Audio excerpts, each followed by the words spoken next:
Experts का पूरा panel हमारे साथ है तैयार। स्वागत करेंगे हम कुणाल जी का, राकेश जी का, सुमित जी, मेहुल जी, सचिन जी और आशु मदान साहब। आप सबका बहुत बहुत स्वागत है आज के सेशन में। आइए कुछ सचिन जी के लिए बिगुल BTS डबल टी।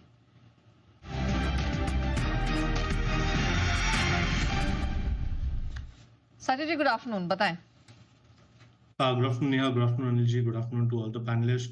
नेहा, यहाँ पर नायका में मुझे लग रहा है एक अच्छा ब्रेकआउट हो चुका है। जिस तरीके से पिछले 4 दिनों का कंसोलिडेशन था, प्लस जो एक्सपायरी का रोल ओवर था वो काफी पॉजिटिव रहा था। एक बुलिश फ्लैग फॉर्मेशन है इसके डेली चार्ट पे, एंड जिस तरीके से ऑप्शंस में एक बेस बन चुका है 200 के आसपास, मुझे लग रहा है ये ब्रेकआउट होने के बाद यहाँ पर भी पोजीशंस शिफ्ट होंगी।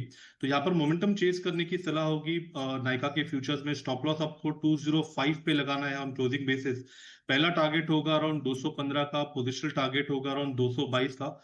खरीदारी करनी है नायका के फ्यूचर्स में। अपनी खरीदारी, और कल ये कुणाल जी के भी रिकमेंडेशन लिस्ट में आया था जहाँ तक मुझे याद। आइए सचिन जी के रडार पे कौन सा शेयर है जानने की कोशिश, और लॉन्ग कॉल है या फिर शॉर्ट, बताएंगे वो BTSTT के बिगुल के बाद।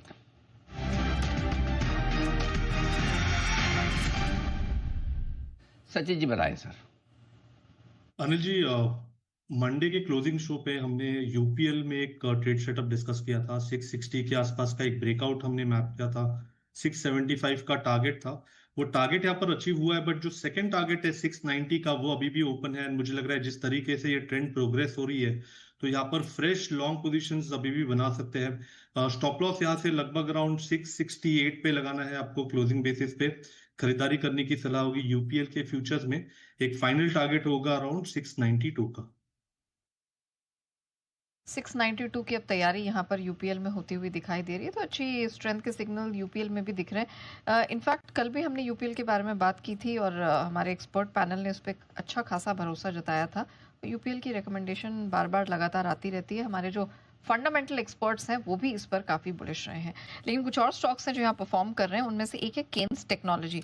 कल भी स्ट्रेंथ थी, इनफैक्ट 2-3 ट्रेडिंग सेशन से यहाँ पर एक तरफा स्ट्रेंथ दिखाई दे रही है। सचिन जी जरा केन्स टेक का चार्ट आप देखें, अभी क्या करना है बताएं जरा।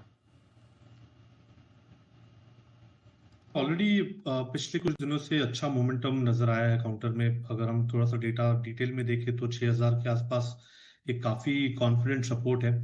इसके RSI में भी ब्रेकआउट इसी पर्टिकुलर लेवल के आसपास हुआ था। RSI वीकली पे काफी अच्छी तरह होल्ड हो रहा है, एंड डेली ADX पे फिलहाल आज के सत्र में ही अगर क्लोजिंग 6250 के ऊपर एस्टैब्लिश होती है तो वहां पर भी एक ब्रेकआउट रजिस्टर होना चाहिए। तो आई थिंक डायरेक्शनल प्ले यहाँ पर कंटिन्यूड रहना चाहिए। मोमेंटम के लिहाज से हो सकता है कि 6650 तक ये पर्टिकुलर रैली एक्सटेंड हो। तो अगर किसी की एग्जिस्टिंग लॉन्ग पोजीशन है तो रिटेन करने की सलाह होगी। फ्रेश लॉन्ग पोजीशंस के लिए मुझे लग रहा है आज क्लोजिंग अगर 6250 के ऊपर हो जाती है तो 6185 के स्टॉप लॉस के साथ फ्रेश लॉन्ग पोजीशंस भी ऐड किए जा सकते हैं अगले कुछ दिनों में 6600 6650 के फाइनल टारगेट के लिए। ओके, तो बस अपने रेजिस्टेंस पॉइंट से 25-26 पॉइंट्स की दूरी पर है, पोजीशन है, तो स्टॉप लॉस लगा के होल्ड आउट करें, क्योंकि इसके बाद एक बड़ी तेजी बन सकती है अगर 6250 का आंकड़ा इसने पार कर दिया। कमजोरी है, पैनिक नहीं है, ये आप कह सकते हैं। आए सचिन जी के लिए इसके इन सब के बीच में एक बिगुल उनकी तरफ से तैयार है BTS डबल टी का।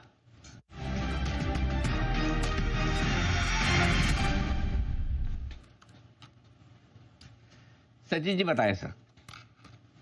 अनिल जी, अगर आपको याद होगा पिछले एक्सपायरी में डिक्सन टेक्नोलॉजीज में काफी अच्छी हलचल हुई थी। 14,000 का जो बेस था वहां से एक काफी स्ट्रॉन्ग रिकवरी हुई थी, एंड स्टॉक में जो एक लो टॉप लो बॉटम सीक्वेंस था वो कहीं जाकर थम चुका था, एंड एक साइडवेज कंसोलिडेशन नजर आ रहा था।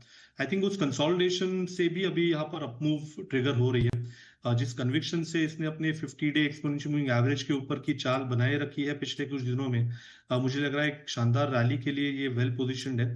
तो डिक्सन के फ्यूचर्स में मुझे लग रहा है खरीदारी करनी चाहिए।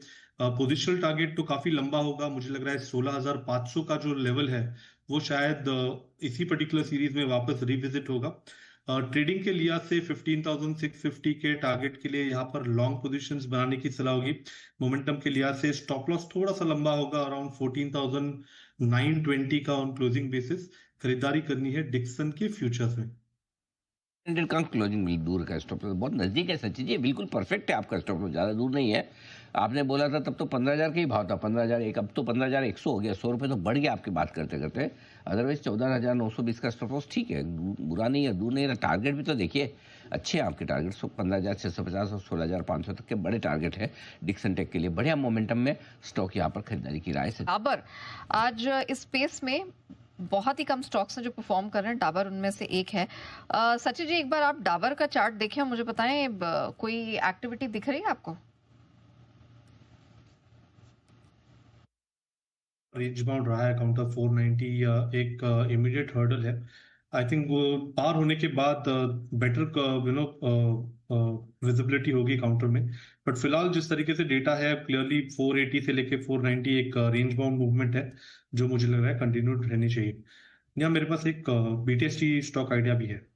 ऑलराइट, चलिए तो एक बिगुल सचिन जी के लिए बीटीएस डबल टी।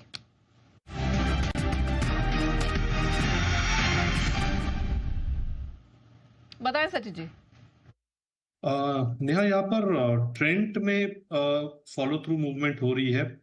6200 के आसपास का जो हर्डल था वो इसने पार कर दिया है, प्लस अपने प्रीवियस डे स्विंग हाई को भी ये चैलेंज कर रहा है। सो मुझे लग रहा है यहाँ पर मोमेंटम एक्सटेंड होना चाहिए अगले कुछ दिनों में। जिस तरीके से डेटा है, इमीडिएट बेसिस पे मुझे लग रहा है 6400 तक की चाल बन सकती है। पोजिशनल टारगेट यहाँ पर होगा 6510 का। खरीदारी करनी है ट्रेंड के फ्यूचर्स में, एंड यहाँ पर स्टॉप लॉस लगभग अराउंड 6188 पे लगाना है on closing basis. Alright, trend इस पे रखिएगा नजर। स्ट्रेंथ के सिग्नल्स मिल रहा है। शुरुआत थोड़ी ठंडी हुई थी लेकिन इसने फिर मोमेंटम पकड़ा और स्ट्रेंथ यहाँ पर दिखाई दे रही है। 6510 तक के ऊपर जाता दिख रहा है। 6188 का आपको लगाना है स्टॉप लॉस। फिलहाल में थोड़ी सुस्ती दिखाई दे रही है प्रेस्टीज रियल एस्टेट में। सचिन जी, जरा आप इसका चार्ट देखें, क्या फ्रेश शॉर्ट के मौके आपको छोटी अवधि में पोजिशनली दिखाई दे रहे हैं या आपको लगता है ये खरीदारी का मौका हो सकता है? नेहा, पहले तो कि काफी अच्छे रनअप के बाद यहाँ पर आरएसआई पे एक नेगेटिव डाइवर्जेंस डिस्प्ले हुआ था, एंड उसके बाद ही यहाँ पर पिछले 4 दिनों से गिरावट हो रही है। तो I think clear cut science है डिस्ट्रीब्यूशन के, एक double top kind of formation है। तो आई थिंक ट्रेंड में बदलाव 1750 के ब्रेकआउट के ऊपर ही होगा। एंड जिस तरीके से फिलहाल डेटा है, मुझे लग रहा है एक अच्छी करेक्टिव मूव यहाँ पर अनफोल्ड हो रही है, जिसकी वजह से और थोड़ी सी डिक्लाइन यहाँ पर एक्सटेंड होनी चाहिए। सो आइडियली अगर किसी को शॉर्ट प्रेफर करने हैं तो थोड़े से पुल बैक पे लगभग अराउंड 1620-25 एक आइडियल जोन होगा जहां पर फ्रेश शॉर्ट्स कंसिडर किए जा सकते हैं। स्टॉप लॉस आपको यहाँ से लगभग अराउंड 1665 पे लगाना है, एंड मुझे लग रहा है कि ये स्टॉक 1550 का जो लेवल है वो भी थोड़ा सा ब्रीच कर देगा। सो आई थिंक 1500 के टारगेट की विजिबिलिटी से ही ये शॉर्ट पोजीशन आपको रिटेन करनी चाहिए।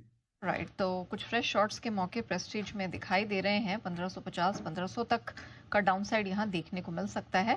वो राय आने वाले समय में आपके लिए। लेकिन आइए वक्त क्लोजिंग यहीं पर विदा लेने का वक्त। कुणाल जी, राकेश जी, सुमित जी, मेहुल जी, धन्यवाद आप चारों का।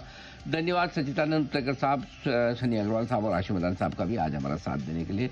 नेहा और मुझे दीजिए इजाजत। मृत्युंजय हमारे साथ तैयार है कमोडिटी बाजार के एक्शन को आगे बढ़ाने के लिए। बताइए। बिल्कुल सर, और गोल्ड का मार्केट हालांकि अभी भी दायरे में फंसा हुआ है, लेकिन सुबह के दायरे